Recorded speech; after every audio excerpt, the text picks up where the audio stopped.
To enable or disable quick share on Samsung Galaxy A56 5G, we need to simply go to Settings, open Connected Devices, and then over here we have quick share.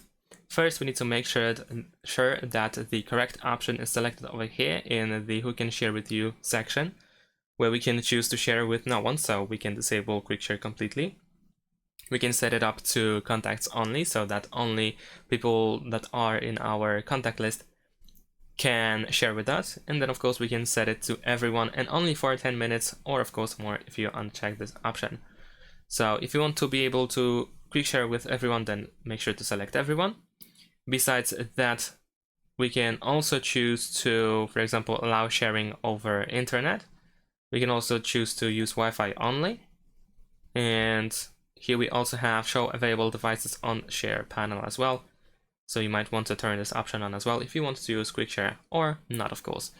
And that is pretty much it. Thanks for watching. Leave a like and subscribe to my channel, and see you in my next videos. Bye.